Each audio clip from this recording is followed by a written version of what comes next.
അടുത്തത് characteristics of D block എലമെന്റ്സിനെ കുറിച്ചിട്ടാണ്.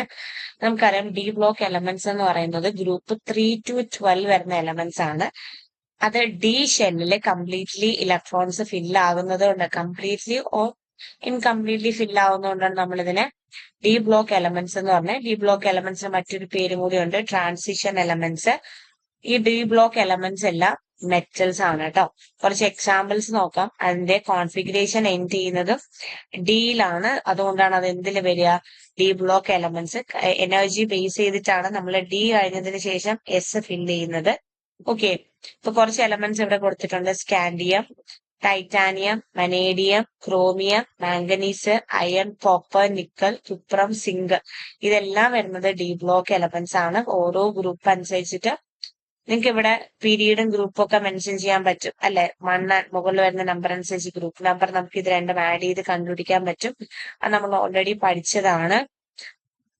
ഇനി ജനറൽ ഫോർമുല ഓരോ ബ്ലോക്കിനും, അതായത് എസ് ബ്ലോക്കില് നമുക്കറിയാം എസ് ബ്ലോക്കിൽ മാക്സിമം കൊടുക്കാൻ പറ്റുന്ന ഇലക്ട്രോൺസ് 2 ആണ്. സോ എസ് ബ്ലോക്കിന്റെ general formula NS1 to 2. Okay, P ബ്ലോക്കിൽ മാക്സിമം കൊടുക്കാൻ പറ്റുന്ന ഇലക്ട്രോൺസ് എന്ന് പറഞ്ഞാൽ 6 ആണ്. സോ നമുക്ക് NS2 ആൻഡ് NP1 to 6 വരെ നമുക്ക് ഫില്ല് ചെയ്യാൻ പറ്റും. ആൻഡ് ഡി ബ്ലോക്കിൽ മാക്സിമം കൊടുക്കാൻ പറ്റുന്ന ഇലക്ട്രോൺസ് 10 ആണ്. നമുക്കറിയാം ഇവിടെ 4 ആണെങ്കിൽ 3D ആയിരിക്കും വരിക അല്ലെ. അങ്ങനെയാണ് നമ്മുടെ ഒരു ഫോർമാറ്റ് നമുക്ക് ഇവിടെ വരുന്നത് കാണാൻ പറ്റും. സോ നമ്മൾ N എടുക്കുമ്പോൾ N-1 into D1 to 10 and എസിലെ മാക്സിമം കൊടുക്കാൻ പറ്റുന്ന ഇലക്ട്രോൺസ് 1 to 2. ഇത് മൂന്നുമാണ് ഇതിന്റെ ജനറൽ ഫോർമുല വരിക. ഇനി ഡി ബ്ലോക്ക് എലമെന്റ്സിന്റെ മറ്റൊരു പ്രത്യേകതയാണ് വേരിയസ് ഓക്സിഡേഷൻ സ്റ്റേറ്റ് കാണിക്കുന്നത്. അപ്പൊ വേരിയസ് ഓക്സിഡേഷൻ സ്റ്റേറ്റ് നമുക്ക് ഇവിടെ ഫെറസ് ക്ലോറൈഡിലാണെങ്കിൽ ഇവിടുത്തെ ഓക്സിഡേഷൻ സ്റ്റേറ്റ് 2ഉം ഫെറിക് ക്ലോറൈഡിലാണെങ്കിൽ ഓക്സിഡേഷൻ സ്റ്റേറ്റ് 3ഉം ആണ് വരുന്നത് കേട്ടോ. അപ്പൊ ഇങ്ങനെ ഓക്സിഡേഷൻ സ്റ്റേറ്റ് ഡിഫറെന്റ് ആയിട്ട് വരുന്നുണ്ട്. ഇപ്പൊ ഓക്സിഡേഷൻ സ്റ്റേറ്റ് ക്ലോറിൻ എന്ന് പറയുന്നത് -1 ആണ്. അപ്പൊ ഇങ്ങനെ ഡിഫറെന്റ് ഓക്സിഡേഷൻ സ്റ്റേറ്റ് കാണിക്കുന്നതാണ് മറ്റൊരു പ്രത്യേകത. ഇനി നമുക്ക് ഇലക്ട്രോൺ ഷെൽ കോൺഫിഗറേഷൻ അനുസരിച്ച് ഇപ്പൊ ഇവിടെ നിന്ന് 2 ഇലക്ട്രോൺസ് ആണ് ഇത് മറ്റൊരാളിന് ഡൊണേറ്റ് ചെയ്യുന്നതെങ്കിൽ ഇതിന്റെ ഓക്സിഡേഷൻ സ്റ്റേറ്റ് +2. 3 ഇലക്ട്രോൺസ് ആണ് ഡൊണേറ്റ് ചെയ്യുന്നതെങ്കിൽ അതിന്റെ ഓക്സിഡേഷൻ സ്റ്റേറ്റ് +3 ആണ്. ഓക്കെ, ഇവിടെ FeCl3 ഒരു ക്ലോറിന് വേണ്ടത് 1 ഇലക്ട്രോൺ ആണ്. 3 ക്ലോറിൻ അയണുമായിട്ട് കമ്പൈൻ ചെയ്യുന്നുണ്ടെങ്കിൽ അയൺ 3 ക്ലോറിൻ കൊടുക്കും. അങ്ങനെയാണ് ഇവിടുത്തെ ഓക്സിഡേഷൻ സ്റ്റേറ്റ് എങ്ങനെ വരിക, +3 ഓക്സിഡേഷൻ സ്റ്റേറ്റ് വരാം. ഇനി FeCl2 ആണെങ്കിൽ ഒരു ക്ലോറിന് വേണ്ടത് 1 ഇലക്ട്രോണും ഇവിടുത്തെ 2 ക്ലോറിനും കൂടെ ടോട്ടൽ 2 ഇലക്ട്രോൺസ് ചേർന്നിട്ടാണ് ഈ അയൺ എത്ര ഇലക്ട്രോൺസ് ഇങ്ങോട്ട് കൊടുക്കും, 2 ഇലക്ട്രോൺസ് കൊടുക്കുകയും +2 ഓക്സിഡേഷൻ സ്റ്റേറ്റ് കാണിക്കുകയും ചെയ്യും. ഓക്കെ, അപ്പൊ അങ്ങനെ ഓക്സിഡേഷൻ സ്റ്റേറ്റ് ഡിഫറെന്റ് ആണ് ഓരോ എലമെന്റ്സിന് വരുന്നത്.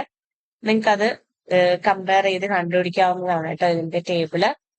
നെക്സ്റ്റ് മറ്റൊരു പ്രത്യേകതയാണ് ഡി ബ്ലോക്ക് എലമെന്റ്സ് ഒട്ടുമിക്കതും കളേർഡ് ആണ്. ഓക്കെ, കളേർഡ് കോമ്പൗണ്ട്സ് ആണ് നിങ്ങൾക്ക് ഇതിൽ വരുന്നത്.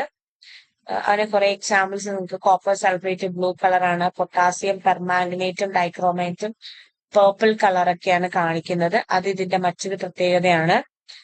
ഇനി അടുത്ത നമ്മളെ എഫ് ബ്ലോക്ക് എലമെന്റ്സ് ആണ്. എഫ് ബ്ലോക്ക് നമുക്ക് 6th and 7th ലാന്തനൈഡിന് ശേഷം വരുന്നുണ്ട് ലാന്തനൈഡ്സ് എന്നും, ആക്ടീനിയത്തിന് ശേഷം വരുന്നത് കൊണ്ട് തന്നെ നമ്മൾ ആക്ടിനൈറ്റ്സ് എന്നും പറയാറുണ്ട്. അതിന്റെ എലമെന്റ്സ് നമ്മൾ കാണാറുണ്ട് കേട്ടോ.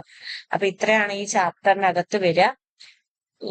അതിന് മുമ്പായിട്ട് കുറച്ച് റയർ എലമെന്റ്സും കൂടി നമുക്ക് കാണാൻ പറ്റും. ലാന്തനോയിഡ്സ് തന്നെ 15 എലമെന്റ്സും 17 എലമെന്റ്സിലെ 15 എലമെന്റ്സ് വരുന്ന ലാന്തനോയിഡ്സിലാണ് കേട്ടോ. അപ്പൊ ഇതെല്ലാം റയർ എർത്ത് എലമെന്റ്സ് ആണ്. പിന്നെ നമ്മുടെ മറ്റൊരു പ്രത്യേകതയാണ് കാറ്റലിസ്റ്റ് ആയിട്ട് ഉപയോഗിക്കാറുണ്ട് കേട്ടോ നമ്മുടെ ഡി ബ്ലോക്ക് എലമെന്റ്സ്.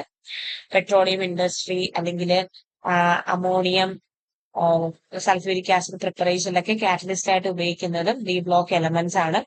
അപ്പൊ ഡി ബ്ലോക്ക് എലമെന്റ്സിന്റെ പ്രത്യേകതയാണ് നമ്മളിപ്പോ പഠിച്ചത്. കളേർഡ് ആണ്, ഡിഫറെന്റ് ഓക്സിഡേഷൻ സ്റ്റേറ്റ് കാണിക്കുന്നവയാണ്, പിന്നെന്താ കാറ്റലിസ്റ്റ് ആയിട്ട് യൂസ് ചെയ്യുന്നതാണ്. ഇപ്പൊ ഇത്രയും പ്രത്യേകത. അതുപോലെ എഫ് ബ്ലോക്ക് എലമെന്റ്സിനും ഇതുപോലെ ലെന്താണത്തിന് ശേഷം വരുന്നത് ലാത്തനൈറ്റ്സ് എന്നും ആക്ടീനിയത്തിന് ശേഷം വരുന്ന ആക്ടിനൈറ്റ്സ് എന്നും പറയാറുണ്ട്. അപ്പൊ ഇത്രയാണ് ഈ ചാപ്റ്ററിൽ. ഇതോടെ ഇത് കഴിഞ്ഞു കേട്ടോ.